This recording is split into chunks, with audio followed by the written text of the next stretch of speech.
اعوذ باللہ من الشیطان الرجیم بسم اللہ الرحمن الرحیم شہر رمضان الذی انزل فیہ القرآن ھدی للناس وبینات من الہدی والفرقان صدق اللہ العلی العظیم اللہم صلی علی محمد وآل محمد وعجل فرجہم۔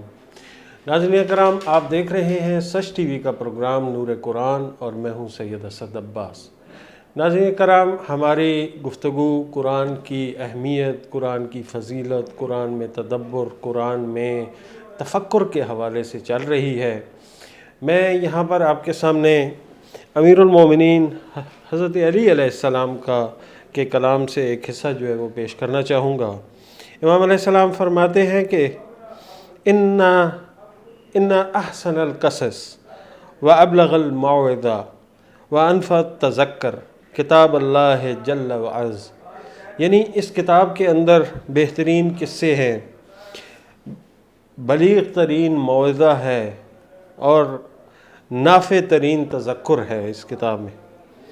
اور رسالت مآب صلی اللہ علیہ وآلہ وسلم کا ایک قول ہے کہ اشراف امتی حملۃ القرآن و اصحاب اللیل، یعنی میری امت کے اشراف قرآن کے حامل ہیں اور راتوں کو جاگنے والے ہیں، یعنی اصحاب اللیل ہیں، شب زندہ دار ہیں۔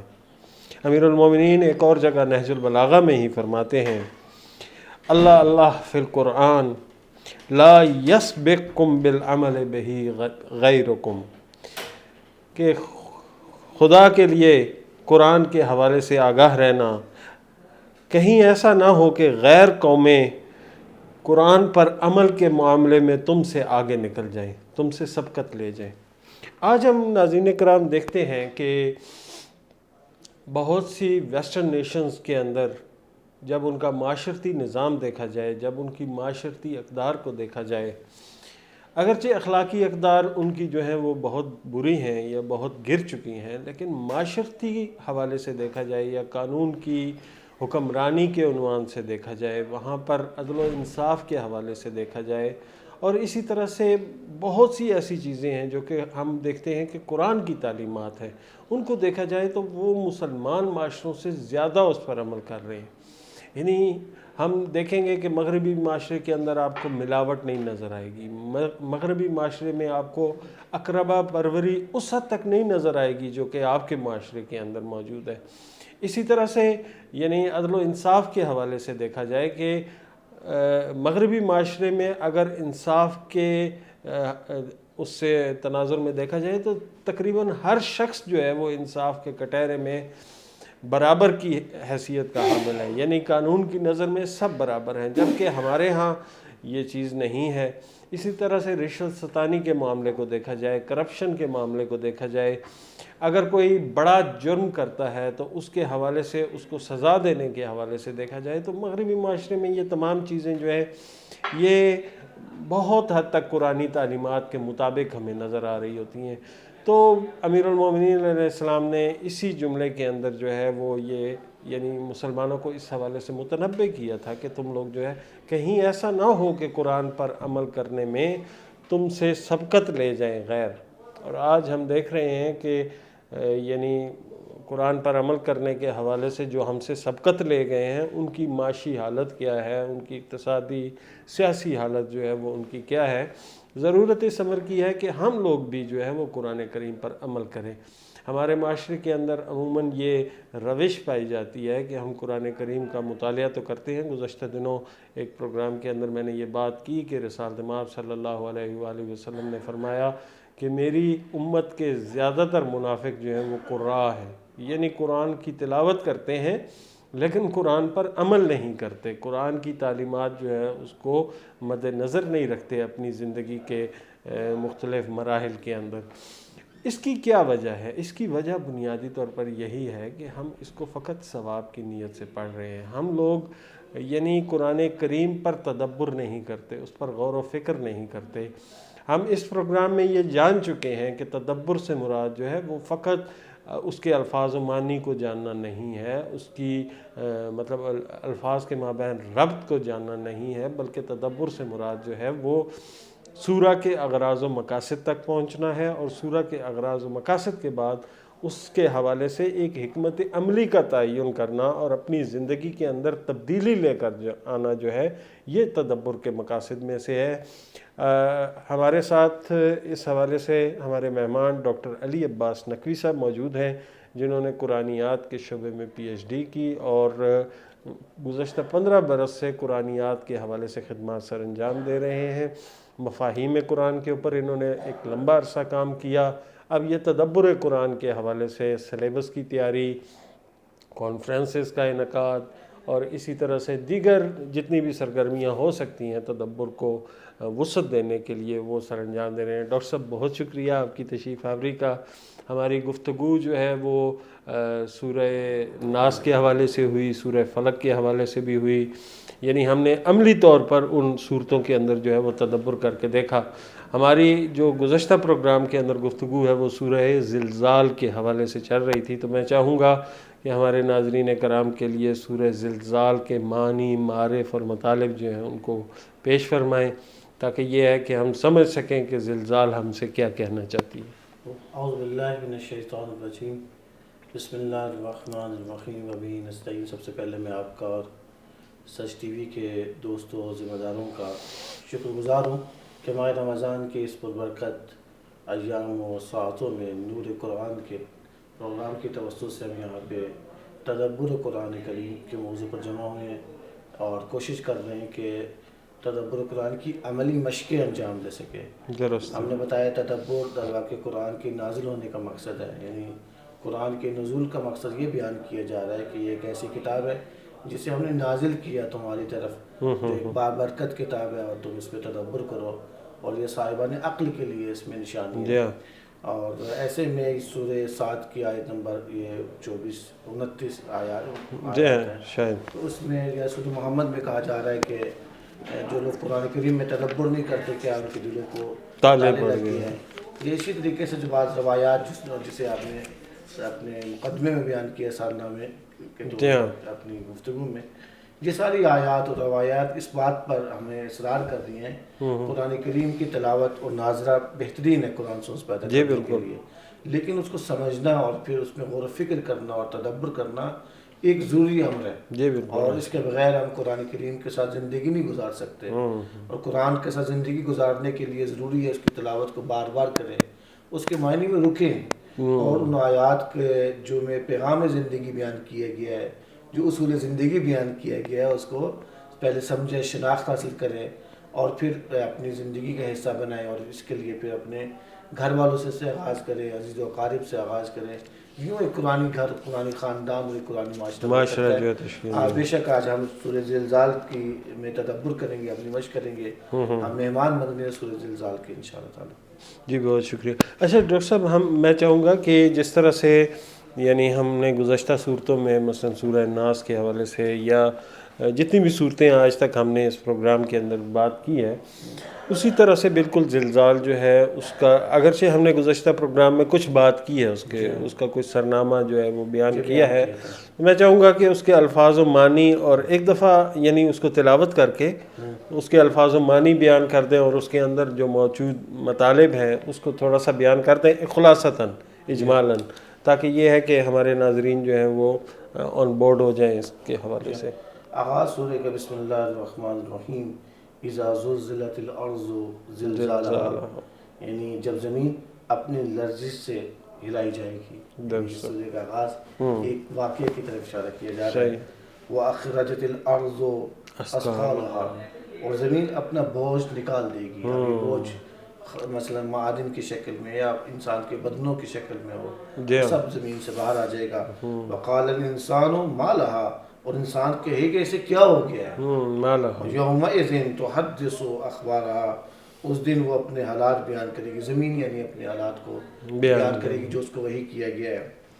بِأَنَّ رَبَّكَ أَوْحَىٰ لَهَا، کیونکہ آپ کے رب نے اسے ایسا کرنے کا حکم دیا ہے، وحی دی ہے۔ یومئذ یصدر الناس اشتاتا لیروا اعمالهم، اس دن لوگ گروہ در گروہ جو ہے باہر نکل آئیں گے تاکہ انہیں ان کے اعمال دکھائے جائیں، یعنی جو کچھ زمین میں، یعنی زمین جو ہے زلزلہ آئے گا، زمین اپنا بوجھ باہر نکال دے گی، اور وہی کو جو اس کے حالات ہیں زمین پر اس کو بیان کرے گی اللہ کے حکم سے. سب کیوں ہیں اور لوگ گروہ در گروہ جو ہے باہر نکل آئیں گے, کیوں, اس کی وجہ بیان کی جا رہی ہے سب کچھ, تاکہ لوگ اپنے اعمال دیکھیں گے. فَمَن يَعْمَلْ مِثْقَالَ ذَرَّةٍ خَيْرًا يَرَهُ, پر جس نے ذرا برابر بھی نیکی کی ہوگی اسے دیکھ لے گا. اور وَمَن يَعْمَلْ مِثْقَالَ ذَرَّةٍ شَرًّا يَرَهُ, اور جس نے ذرا برابر بھی برائی کی ہوگی وہ اسے دیکھے گا. تو یہ سورہ کا ایک اجمالی ہم نے اس کی تلاوت کی ہے اور ایک مختصر سا اس کا ترجمہ آپ کے سامنے پیش کیا ہے. اب کیونکہ تدبر کے لیے ہم کہتے ہیں کہ 4 مراحل ہیں. پہلا مرحلہ جو ہے تفکر کرنا سورہ میں. تفکر کے لیے ضروری ہے ناظرین, جیسا کہ جانتے ہیں, تفکر کے لیے اس کے معنی سے آشنا ہوتے ہیں. اس کے بعد جو ایک بنیادی الفاظ ہیں اس مسئلہ بھی بیان کرتے ہیں, اس کے معنی کو مزید دقیق اور بیان کرتے ہیں تاکہ سورہ مزید تفہیم حاصل کر سکیں اس سے, پھر اس سے نقاط لے سکیں.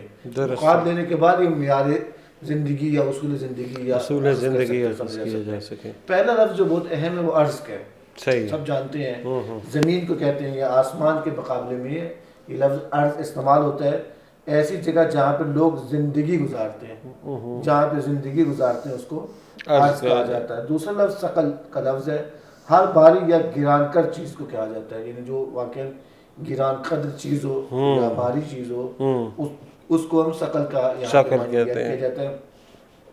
اس کے معنی میں صرف بھاری چیز کے نہیں ہیں, یعنی صرف یہ نہ کہ بڑی وزنی یا سنگین چیز کے ہیں قرآن میں, بلکہ ہر وہ چیز جو پیمائش کے قابل ہو یا ہر وہ چیز جو باقیمتی ہو, یعنی بڑی قیمتی ہو, اس کو بھی یہ ثقل کا لفظ ہوتا ہے. اس کی کوئی قیمت مشخص ہو اس کو یہ لفظ سے تعبیر کیا جاتا ہے. اب یہ ہو سکتا ہے زمین کے اندر کچھ گران بہار واقع حقائق ہے اور جب زلزلہ آئے گا تو وہ زمین اس کو باہر نکال دے گی. یہ لفظ ہے بڑا اہم تھا جس کی طرف ہم نے وضاحت کی. ایک اور لفظ جو خود زلزلہ کے حوالے سے بعض ناظرین ہم سے سوال کر رہے تھے, میں نے بتا دی سے مراد کیا ہے. یعنی یہ کہتے ہیں زلزال یعنی پے در پہ حرکت کرنے اور نہ ٹھہرنے کے مقابلے میں ہے, یعنی کہ اس کو نہ ٹھہرنے کے مقابلے میں اور پے در پہ حرکت کرنے کو یہ بات کہا جاتی ہے. صحیح, اس کا معنی یہ ہے. اور ایک اور لفظ جو بہت اہم ہے کہ وحی کا معنی ہے. اب وحی سے پہلے میں اس 2-3 الفاظ کے آپس میں جو ارتباط بن رہا ہے اس کی طرف اشارہ کرنا چاہ رہا ہوں کہ وہ یہ ہوگا کہ جب زمین میں جب خوفناک قسم کا زلزلہ آئے گا تو زمین جو ہے یعنی زمین یہ زلزلہ رکے گا نہیں, یعنی حرکت کرے گا نہیں رکے گا, اور اس کے نتیجے میں مردے, خزانے اور معدنیات جو کچھ زمین میں موجود ہے زمین کے اندر سے سب باہر نکل آئے گی. اور یہ اتنا بعض لوگ کہتے ہیں, بعض لوگوں نے بھی مختلف تفاسیر میں بھی بیان کیا گیا ہے کہ بعض لوگ کہتے ہیں ان سے مراد معادن ہے, اس سے مراد کہ کیا زمین باہر نکالے گی. صحیح ہے. اور بعض کہتے ہیں کہ انسانوں کی بدنوں پر بڑھ کر کیا گرا چیز ہو سکتی ہے, خود انسان کے بدن ہے جو بڑے گران قیمت ہے. اور زمین کیونکہ اس کی وجہ بیان کی گئی کیونکہ زمین پر انسان اللہ تعالیٰ کا جو ہے جانشین ہے, خلیفہ ہے, وہ خلفاء ہیں جو زمین سے باہر نکالے جائیں گے. اور واقعا یہ کتنا عجیب اور عظیم واقعہ ہے کہ وہ جو انسان اس زمین پر زندگی گزار رہا ہے, عرض کی ہم نے بتایا, اور اس زمین سے اس کا انس ہے, وہ اتنا زمین سے مانوس ہو گیا کیونکہ اس کو وہاں پہ اسے سکون ملتا ہے اور اس کا احساس دلاتی ہے. اور یہاں بتایا جا رہا ہے کہ سب کچھ ویران ہو جائے گا. یہ پہلی آیت کی ہم نے جو ہے الفاظ معنی بیان کیے. ڈاکٹر صاحب اس میں جو واقعہ بیان کیا جا رہا ہے اذا زلزلت الارض زلزالها واخرجت الارض اثقالها, آیا یہ کسی خاص یعنی زلزلے کو بیان کیا جا رہا ہے یا اس سے مراد جو ہے وہ قیامت کا زلزلہ ہے, یعنی قیامت میں جس طرح سے ہمارا یہ تصور ہے کہ دنیا جو ہے اس نے ختم ہونا ہے, جی آیا اس سے مراد یہ ہے قیامت کا زلزلہ ہے اس سے مراد قیامت کا زلزلہ ہے. درست روایات میں جو آیا ہے اس سے مراد قیامت کا. اور پھر آیت کا جو سیاق ہے نا کہ وہ جو ہے جو سب باہر نکل آئیں گے اور انسان اپنے اعمال دیکھیں گے اور جس نے مثقال برابر بھی خیر کیا ہوگا دیکھے گا. بس اس آیت کے سیاق و سباق سے بھی اور روایات بھی اس طرف اشارہ کرتی ہے کہ اس سے مراد قیامت ہے. اگلی آیات کی میں وضاحت کرنا چاہتا ہوں کہ اگلی آیات میں جو کہا گیا نا وحی کا لفظ استعمال ہوا, اس کے معنی ہم آپ کے سامنے بیان کریں گے. خبر کی بات دی جا رہی ہے اور یہاں پہ حدیث یا کی بات ایک لفظ استعمال ہوا ہے, اس کی وضاحت کرتے ہیں. ڈاکٹر صاحب ہمارے وقفے کا مجھے کہا جا رہا ہے, حاضر خدمت ہوتے ہیں ناظرین ایک وقفے کے بعد.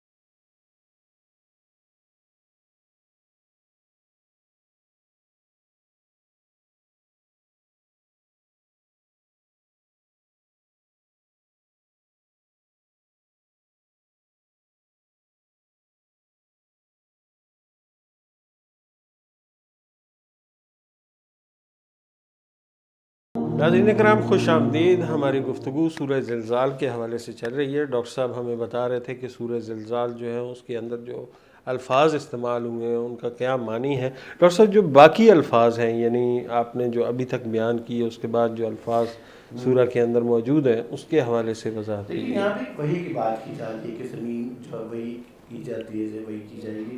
وہی ایک حقیقت کا باطن کا ایک حقیقت کا جو ایک باطن ہے اس کو ادخال کرنے کو کہا جاتا ہے. ویسے وہی لغت میں اشارے یا چپکے سے یا سری چیز کو پہنچانے کو کہا جاتا ہے. یعنی کسی چیز کے باطن میں کوئی بات القاء کی جائے اب وہ تکوین کے ذریعے سے یا دل میں اتارے جائے اس کو وحی سے تعبیر کیا جاتا ہے. اچھا ویسے قرآن کریم میں تو وحی کے حوالے سے متعدد یعنی اس کی شکلیں جو ہیں وہ بیان کی گئی ہیں. 4 کلی بیان کی گئی ہیں. جی ہاں جی ہاں. اور چوتھا معنی ہے جو وحی ارسالی نبوی کہا جاتا ہے. صحیح ہے. شہد کی مکھی کو وحی کی گئی ہے. حضرت موسیٰ کی والدہ کو وحی کی گئی ہے. مختلف یا فطرت کو کہا جاتا ہے. بچہ جو جب پیدا ہوتا ہے وہ ماں کی چھاتی میں آ کے جو اپنی جی ہاں یعنی اس سے مراد یہ ہے کہ وحی جو ہے وہ اس کے کئی مراحل ہیں اور معنی ہیں جس طرح آپ کہہ رہے ہیں کہ اور یعنی اصل میں وہ حکم خدا ہے. حکم خدا ہے. جی حکم خدا ہے جو کہ کسی کو بھی جو ہے دیا جا سکتا ہے. مثلا جانوروں کے بچے جو ہیں ان کو فطری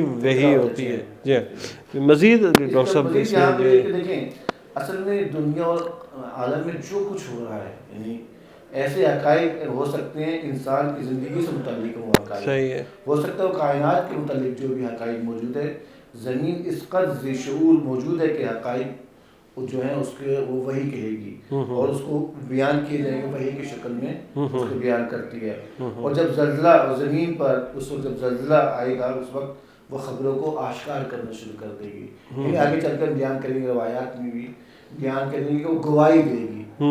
جی ہاں. ایک اور لفظ جو ہے خبر کی بات کی گئی اسی میں سورہ میں خبر کہتے ہیں آگاہی کو کہتے ہیں. صحیح ہے. یا علم دقیق بیان کرنے سے یہ آگاہی کا خبر کا آغاز ہوتا ہے. جی. اور یہاں پہ حدیث یا حدث کہتے ہیں کہ کسی نئی چیز کے وجود میں آنے کے اس کے معنی ہیں. یعنی ہر چیز کو ایک نئی کیفیت میں ایجاد کرنا یا بیان کرنا.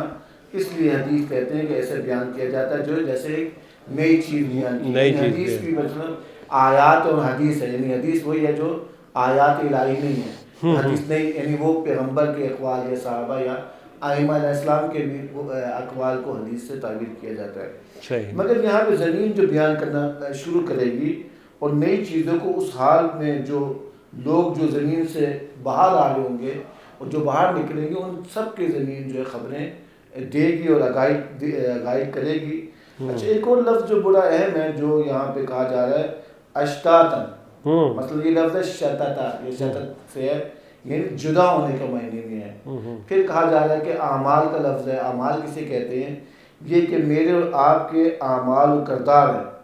پھر کہا جا رہا ہے دیکھنے کا لفظ ہے یارا کہتے ہیں کہ دیکھنے کے معنی میں یسدرو کا آپ نے بیان کیا. پہلے کیونکہ گزشتہ آیات میں ہم بیان کر چکے تھے ہم اس کو آگے بیان کر رہے ہیں. اب یہ سارا واقعات یعنی سارے واقعات آگے اس کے اختتام پر کیا ہوگا. مثلا زمین جو پہ لرزہ طاری ہوگا اور اس کے بعد جو لوگ ہیں زمین جو ہے جو کچھ زمین میں موجود ہوگا اس کو باہر نکال دے گی.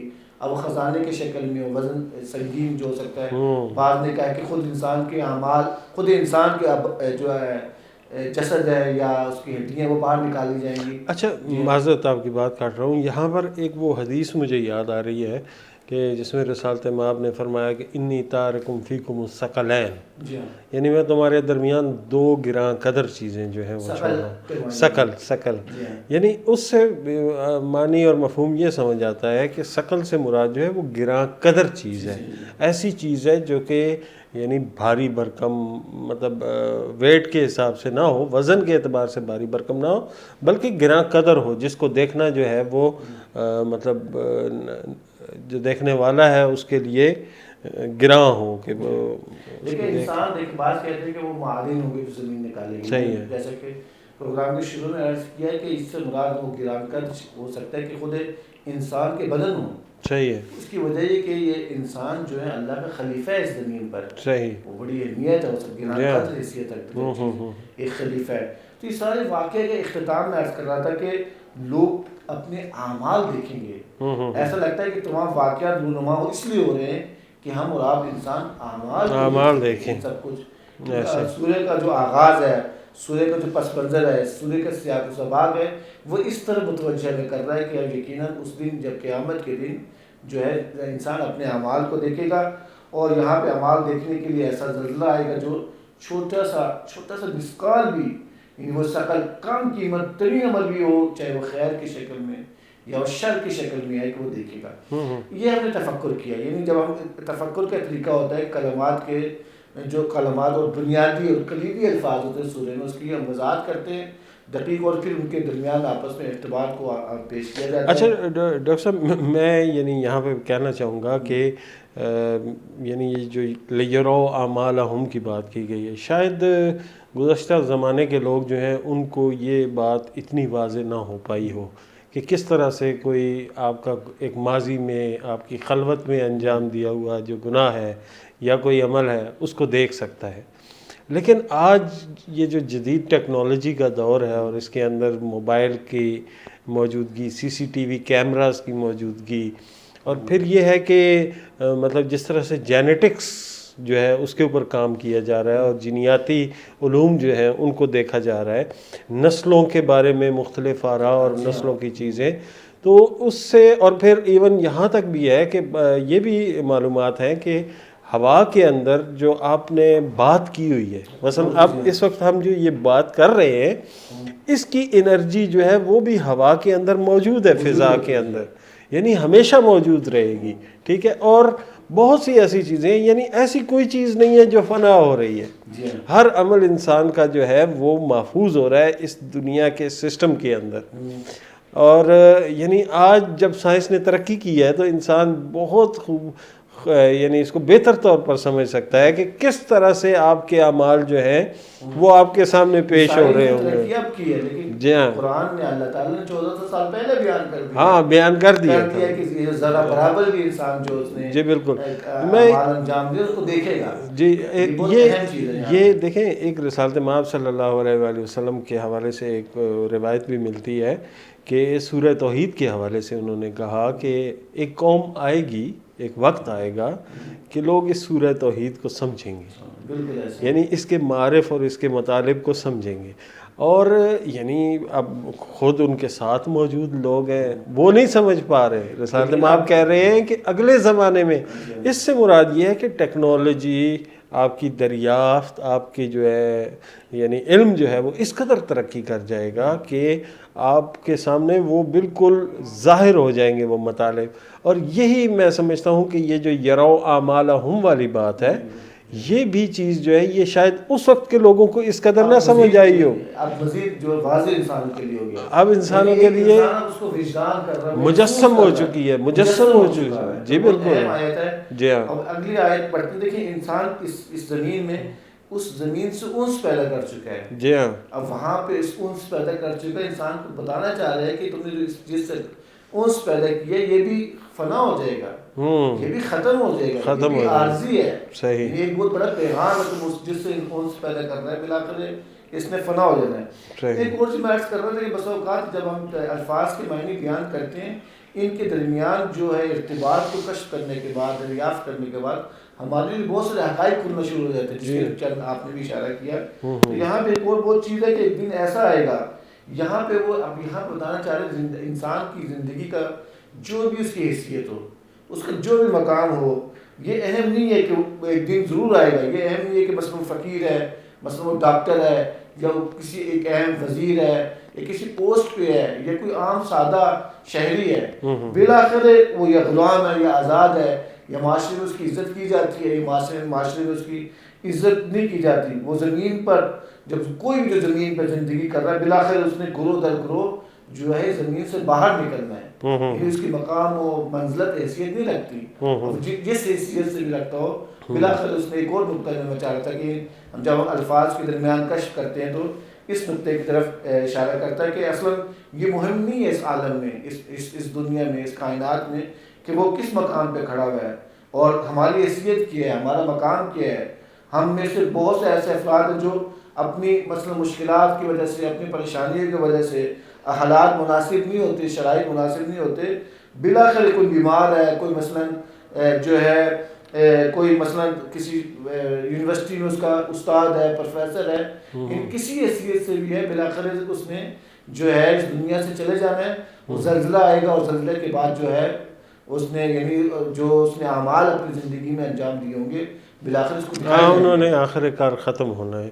بیسیکلی تو اس سورہ کے اندر یعنی یہ یوں محسوس ہوتا ہے کہ جیسے انسان کو بعض غیبی خبریں بتا کے، اور غیبی خبریں بھی اتنی غیبی نہیں ہیں کہ یعنی ایسا نہیں ہے کہ انسان جو ہے اس نے ان چیزوں کا اپنی زندگی میں مشاہدہ نہ کیا ہو. مثلا زلزلہ جو ہے وہ تقریباً ہر انسان جو ہے اس نے مشاہدہ کیا ہوا ہے اور جانتا ہے کہ زلزلے کی کیفیت یا زلزلے کا جو اثر ہوتا ہے وہ کیا ہوتا ہے، اور اسی علم سے استفادہ کرتے ہوئے انسان کا وہی علم جو ہے زلزلے کے بارے میں، اس سے استفادہ کرتے ہوئے اسے بتایا جا رہا ہے کہ ایک ایسا زلزلہ آئے گا، جی ایک ایسا زلزلہ آئے گا کہ تم نے صرف عمارتیں گرتی ہوئی دیکھی ہیں، لیکن وہ ایسا زلزلہ ہوگا کہ زمین اپنی ہر چیز گراں قدر چیز اگل دے گی.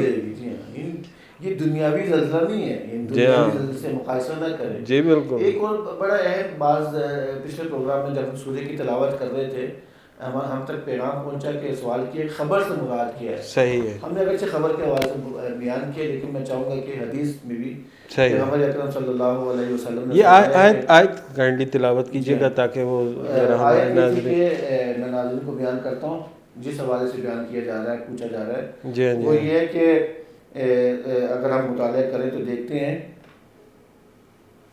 اذا زلزلت الارض زلزالها واخرجت الارض اثقالها وقال الانسان ما لها یومئذ یحدث اخبارها یومئذ یحدث، یعنی زمین اپنی خبریں جو ہیں ان کو بیان کر رہی ہوگی. اب یہاں پہ خبر سے مراد کے بارے کر رہا تھا، بڑا آپ نے سوال بھی کیا، میں کیونکہ تلاش کر رہا تھا حدیث کو، آپ نے آیت کی تلاوت کر ڈالی.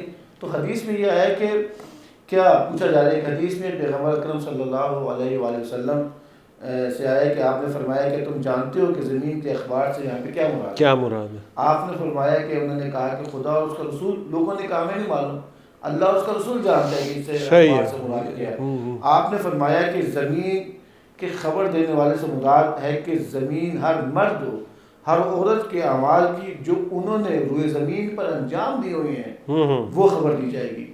آیات کے پس منظر میں بھی بات تھی، لیکن ہم نے کہا حدیث سے بھی بتائے، وہ کہیں گے آگے بتا رہے ہیں پیغمبر اکرم صلی اللہ علیہ وآلہ وسلم کہ وہ کہیں گے کہ فلاں شخص نے فلاں دن فلاں کام کیا ہے اور یہ زمین اور یہ ہے کہ زمین خبر دے گی. یعنی جو کچھ بھی کام انجام دیا جائے گا، اور پیغمبر نے اس کی طرف اشارہ کیا.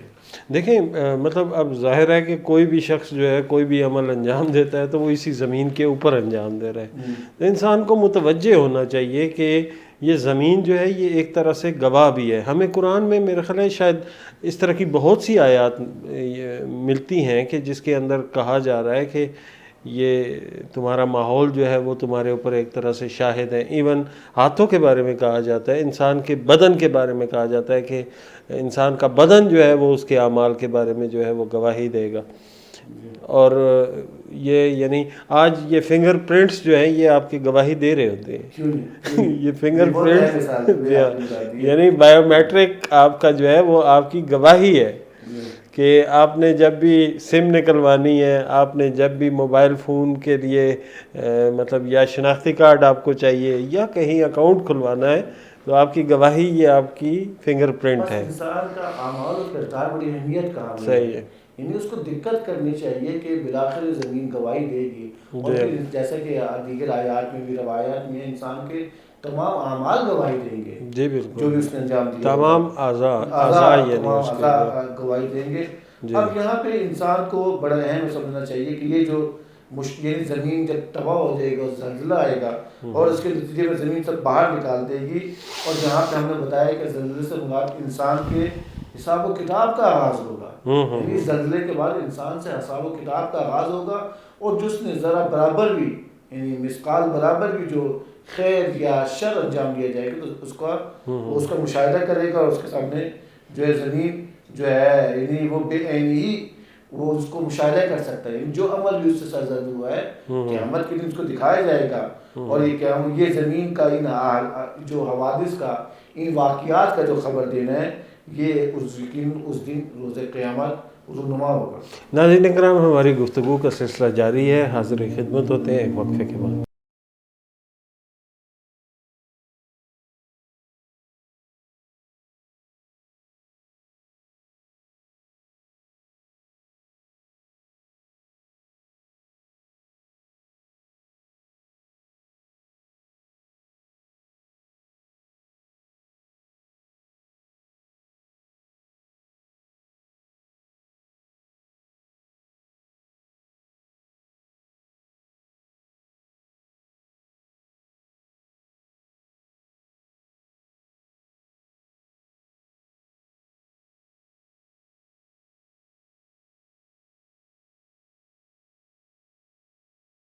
ناظرین کرام، خوش آمدید۔ ڈاکٹر صاحب، یہ ہم سورہ زلزال کے حوالے سے بات کر رہے ہیں، آیا اس حوالے سے یعنی تفاسیر کے اندر کو مزید روایات بیان کی گئی ہیں کہ اس سورہ جو ہے یعنی اس میں جو باتیں کی گئی ہیں اس سے کیا مراد ہے، تاکہ یہ ہے کہ ہمارے اذان جو ہے وہ چونکہ وہی منبع ہیں، وہی رسالت مآب کی سرچشمہ وہ ہیں، سمجھنے کے لیے آیات اور روایات کے ذریعے سے ہی بعض آیات کی تفسیر کرتی ہیں، بعض روایات جو ہے اس کی وضاحت کر دیتی ہیں آیات کی، لیکن آیات اور روایات تدبر میں اہمیت کا حامل ہوتا ہے۔ پھر ہم اس آیات اور روایات کی مدد سے ان آیات میں تفکر کرتے ہیں، تعقل کرتے ہیں، اور اس سورہ کے غرض و مقصد کو سمجھنے کی کوشش کرتے ہیں۔ ایک اور روایت پیغمبر اکرم صلی اللہ علیہ وآلہ وسلم سے ہے کہ وضو اور اپنے اعمال میں سے بہترین عمل نماز کی حفاظت کرو، آغاز یہاں سے ہو رہا ہے، صحیح، اور زمین کی طرف دیکھتے رہو، یعنی اپنے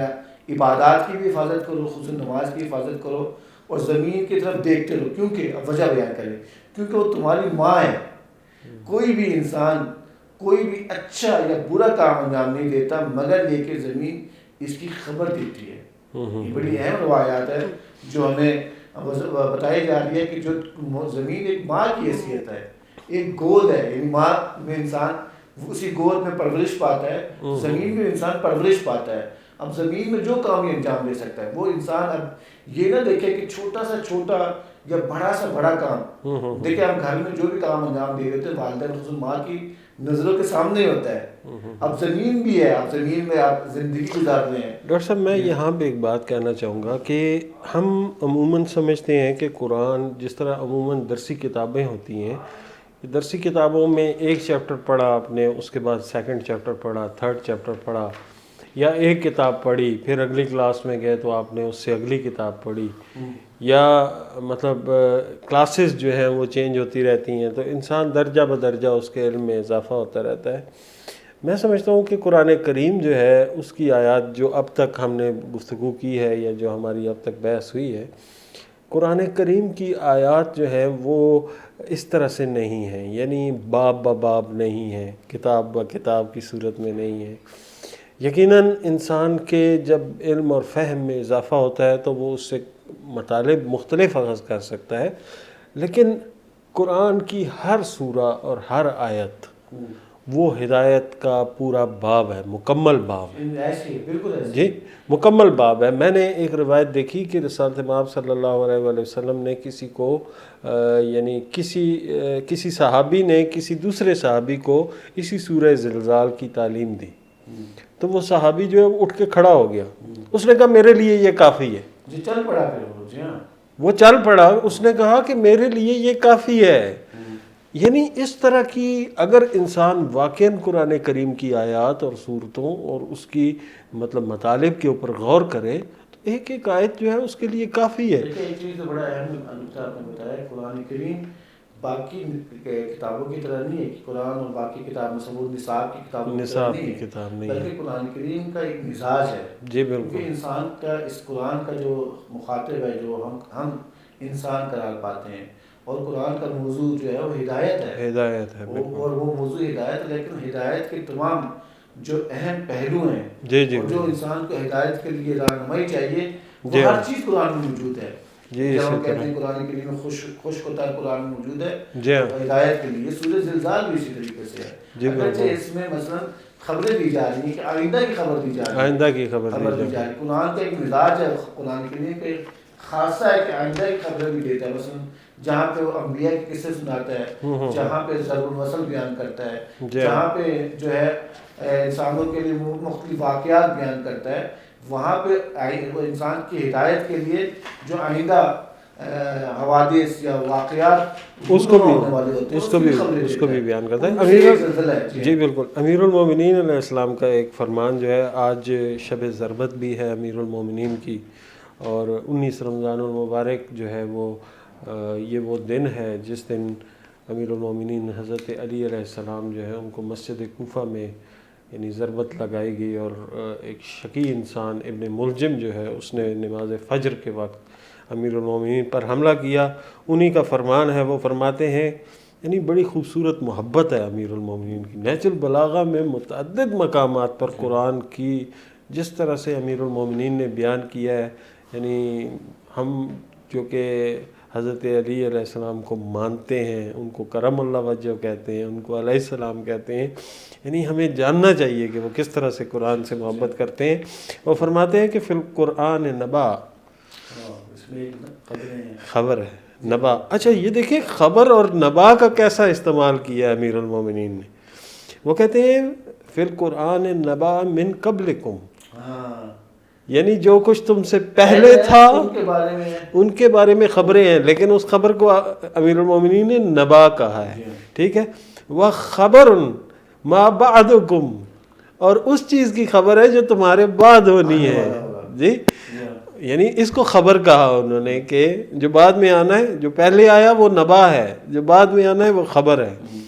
وَحُكْمٌ مَا بَيْنَكُمْ، اور حکم ہے تمہارے لیے جو کچھ تمہارے، یعنی انہوں نے ایک طرح سے بیان کیا قرآن کریم کو کہ قرآن کریم کے اندر گزشتہ اقوام کے واقعات ہیں، قرآن کریم کے اندر خبریں موجود ہیں جو آئندہ کے واقعات ہیں۔ خبروں کا ایک بڑا فلسفہ ہے، اس کو بھی سمجھنا ہوگا۔ میں ناظرین کو یہ بتاتا چلوں، دیکھیں انسان کی جو اللہ تعالیٰ نے انسان کی ہدایت کے لیے، انسان کی رہنمائی کے لیے، انسان کی سعادت کے لیے جہاں پہ گزشتہ انبیاء کا ذکر کیا، تذکرہ کیا، وہاں پہ تذکرہ کیا، وہاں پہ آئندہ خبروں کا بھی تذکرہ کیا۔ کیوں؟ تاکہ انسان اس میں غور و فکر کرے، غور و فکر، اور تاکہ غور و فکر کرنے کے بعد اپنے لیے اس سے رہنمائی حاصل کرے، رہنمائی اس کو معلوم ہو کہ آئندہ یہ ہونے والا ہے۔ تو ہم قرآن پہ ایمان لائیں نا، ہم مسلمان ہیں، قرآن پہ ایمان لائیں تو پھر وہ جو آئندہ کی خبروں کو بھی اپنی زندگی سے تعلق دینا ہے، جی اس کو جوڑنا ہے، تو یہاں پہ بہت اہم ہے۔ اچھا وہ معذرت یہ مکمل میں کر دوں امیر المومنین کا جملہ، وَحُكْمٌ مَا بَيْنَكُمْ، یعنی تمہارے لیے جو جسے آپ کہہ سکتے ہیں احکام موجود ہیں اس کے اندر، یعنی اس قرآن کریم کے اندر۔ اور میں جہاں تک یعنی اب تک کی گفتگو میں جو مجھے یعنی یہ جو ہمیں فلک نصیب ہوا ہے اس رمضان المبارک، اور یہ جو پروگرام ہے نور قرآن، اس کی وساطت سے جو ہمیں یہ ایک فلک، ایک شگاف ہماری جو روٹین تھی لائف کی، اس کے اندر جو یعنی دستیاب ہوا ہے، اللہ نے توفیق دی ہے، مجھے یہ سمجھ آئی کہ یہ قرآن کریم کا مکمل طور پر یعنی اس کی آیات احکام ہوں، اس کی نبا ہوں، اس کی خبریں ہوں۔ اب تو ہم نبا، خبر اور حکم جو ہے اس کو سمجھ گئے، جی تینوں چیزیں جو ہیں وہ اس کا بنیادی مقصد انسان کو ایمان کی دولت سے منور کرنا، اور اسے یعنی اسے یہ تشویق دلانا ہے کہ وہ اپنی زندگی جو ہے وہ اس کو ایمان پہ استوار کرے۔ یہاں پہ ایک چیز اور بتانا چاہ رہا ہوں، قرآن کریم کا تعارف امیر المومنین نے کیا، قرآن نے اپنا بھی تعارف بیان کیا ہے، صحیح ہے، مختلف آیات اور روایات میں گزشتہ پروگراموں میں قرآن کی صفات پہ بات کر چکے ہوئے ہیں۔ دیکھیے یہ جو قرآن کی، چاہے اس میں خبریں ہیں، قرآن میں نبا ہے، قرآن میں احکام ہے، قرآن کریم میں انسان کی رہنمائی کے لیے قصص بیان کیے گئے، تمثیلات ہیں، یہ قرآن میں ضرب المثل ہے، اسے کیسے ہم سمجھ سکتے ہیں؟ صحیح، کیسے اس کے مفاہیم اور تعلیمات حاصل کر سکتے ہیں؟ کیسے اس میں عاقبت اپنی تلاش کر سکتے ہیں؟ یہ صرف نہیں ہو سکتا مگر یہ کہ ہم قرآن کی ان چیزوں میں تفکر کریں، تدبر کریں، تعقل کریں، اور اس دفعہ ہمیں مطالعہ قرآن کی اور قرآن کی تعلیم کے حوالے سے اپنے ظاہریہ نگاہ کو بدلنا ہوگا، اس کی اصلاح کرنی ہوگی۔ جی ہاں بالکل۔ ایسے میں ہم نے جیسے کہ تدبر کے 4 مراحل بیان کیے تھے، اس صورت میں 2 مراحل کی طرف بات کر چکے ہیں، ہم تیسرے مرحلے کی طرف چلتے ہیں۔ ان میں سے یہ ہے کہ یہ جو اس میں جو سورہ کا مقصد ہوتا ہے، یعنی دیکھیں سورہ کے نازل ہونے کا مقصد کیا ہے، اس کو سمجھنے کے لیے ہم کوشش کرتے ہیں سورہ کے جو بنیادی موضوعات ہیں، کہ سورہ کا جو خلاصہ ہے اس کا نچوڑ بیان کر دیا جائے، تو اس کا مطلب ہے اس کسی ایک میں سے حصے کو، تو وہ اس کا مطلب ہے ہم نے سورہ کے غرض مقصد تک رسائی حاصل ہوگی، یعنی نزدیک پہنچ کے۔ صحیح جی ان میں سے ایک ہے کہ اگر ہم سورہ کا جب مطالعہ کرتے ہیں، اس کے مضامین میں تفکر و تفکر کے بعد چند نکات جو ہمارے لیے پیغامات کلی مل سکتے ہیں، ان میں سے ایک اعمال کے ثبت و ضبط کرنے اور انہیں دکھانے کے مسئلے میں کائنات کا شعور، ان کائنات کا شعور اور تخلیق ہے کہ جو چھوٹے سے چھوٹا نیک یا برا کام بھی جو ہے اس میں گم نہیں ہو سکتا، حتمی طور پر اسے دکھایا جائے گا۔ یعنی کائنات میں آپ چھوٹا سا چھوٹا بھی کام دکھایا جائے گا، یعنی اس زمین اس کائنات بڑی باشعور ہے، یہ بھی شعور کے حامل ہے۔ یعنی ایک نقطہ، ایک ہم سورہ کا موضوع جو سمجھ سکتے ہیں کہ زمین یہ کائنات باشعور ہے، اور ایسے میں اس کے تمام اعمال ثبت و ضبط کیے جا رہے ہیں، اس کو محفوظ کیا جا رہا ہے۔ آپ نے بھی سائنس کے حوالے سے بتایا کہ اس کی جو ترقی ہے اس کی ثابت کیا کہ کس طریقے سے سب چیزیں محفوظ ہوتی ہیں، ہر چیز محفوظ ہے۔ ایک جو بڑا اہم اس کا خلاصہ یا موضوع ہو سکتا ہے وہ یہ تھا۔ دوسرا یہ کہ قیامت میں زمین کے تباکن تغیرات تبدیلیوں کے ذریعے انسان ایک نئی قدر و قیمت پا سکتا ہے۔ وہ کیسے؟ اس صورت میں کہ اپنے اعمال کو مکمل طور پر دیکھنے کی صلاحیت حاصل کر لے گا، یہ صلاحیت اس کو حاصل ہو جائے گی اس قیامت کے دن، اور اس کی وجہ سے وہ ایک نئی قدر و قیمت پا سکتا ہے۔ لیکن اس کو پہلے اپنے ماضی کو، اپنے گزشتہ کو تحقیق کرنا ہوگا، تو تب اس کی قدر و قیمت قیامت کے دن بڑھ سکتی ہے۔ ایک اور بڑا اہم اس میں سمجھتا ہوں کہ یہاں پہ جو عاقبت نگری یا عاقبت کے حوالے سے بات کی جا رہی ہے وہ یہ کہ انسان قیامت پہ توجہ رکھنی چاہیے اسے۔ اس سورہ زلزال کے مطالعے کے بعد جو ہمیں سورہ کے غرض و مقصد تک رسائی ہو سکتی ہے وہ یہ کہ انسان کی عاقبت، انسان کے انجام کی طرف متوجہ کیا جا رہا ہے۔ لہٰذا مجھے اور آپ ہم سب ناظرین کو جو ہے انسان اپنی عاقبت پہ توجہ رکھنی چاہیے سورہ کی وجہ سے، تاکہ انسان قیامت پہ توجہ رکھے جس میں ہر عمل حق کے معیار پر تولا جائے گا۔ یعنی وہاں پہ جو میزان ہوگا انسان کا وہ حق کی بنیاد پہ جو ہے یہ رحمت اور مغفرت جو ہے یہ یہیں تک ہے انشاءاللہ، اور اس بنیاد پر فرد اور انسان اس کا مشاہدہ کرے گا۔ یہ سورہ کے جو ہے ہم نے جب تفکر کر لیا، تعقل کر لیا، اس کے نتیجے میں ہم سورہ کے جو اغراض و مقاصد ہیں اس تک پہنچ گئے۔ اچھا ڈاکٹر صاحب، اس میں یہ جو مثقال ذرہ کی بات کی گئی ہے، یعنی انتہائی چھوٹے سے چھوٹی نیکی جو ہے وہ انسان کی اس کے سامنے آئے گی، اور فَمَن يَعْمَلْ مِثْقَالَ ذَرَّةٍ شَرًّا يَرَهُ وَمَن يَعْمَلْ مِثْقَالَ ذَرَّةٍ خَيْرًا يَرَهُ، یعنی جو مطلب جس نے ذرہ برابر بھی نیکی کی ہوگی وہ بھی دیکھے گا۔ اچھا، اس میں 2 پہلو ہیں، یعنی جہاں تک مجھے سمجھ آئی ہے کہ اس میں 2 پہلو ہیں۔